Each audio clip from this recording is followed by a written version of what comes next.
Mega Man again, probably the best way to play the original Mega Man game.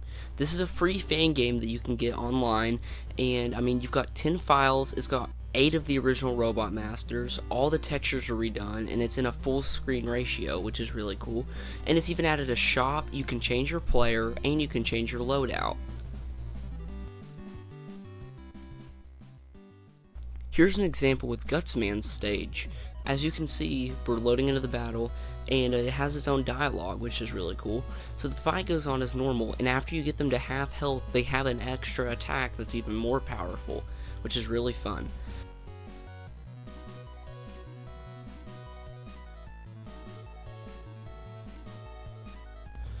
After you beat them, you get to play as the Robot Master, which is really fun.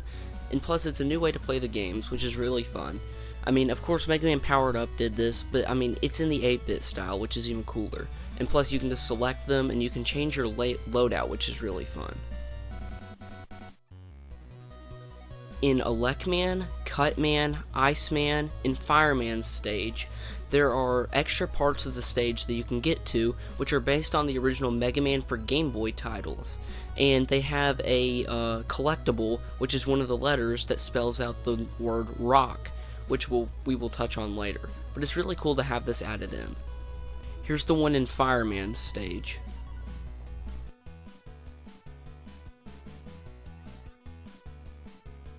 To get the one in Cutsman's stage, you have to beat Fireman because you need to burn these logs, which is really cool. If you get all 4 of the letters, if you come up here, you'll see that it spells out rock.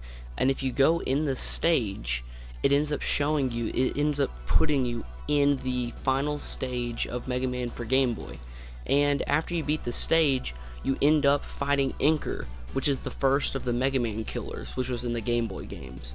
This is a really fun boss fight, and after you get him to half health, he ends up actually mirroring your attacks and everything, so you have to, like, all your attacks are flipped. It's really fun, but it's really hard.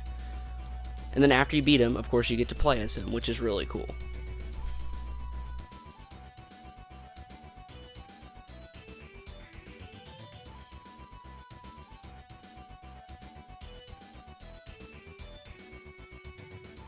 They also revamped this boss, whatever you want to call it. It's really cool because it has a laser attack and everything.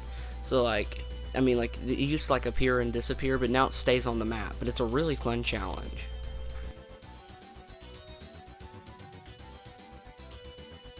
With the copy Mega Man fight, they made it a lot more difficult, and it's actually really fun, because after you actually beat him, he ends up using an E-Tank, and you have to fight him with some of your copy weapons, like the fire attack and oil slider, I'm pretty sure. I know he uses electric beam.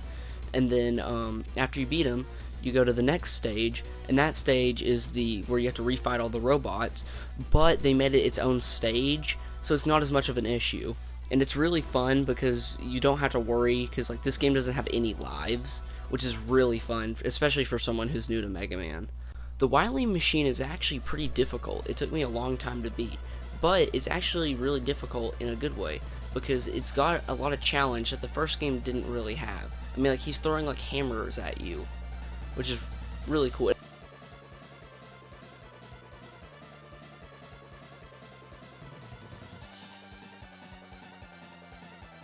But this fan game is amazing. If you haven't played it already, you might as well check it out.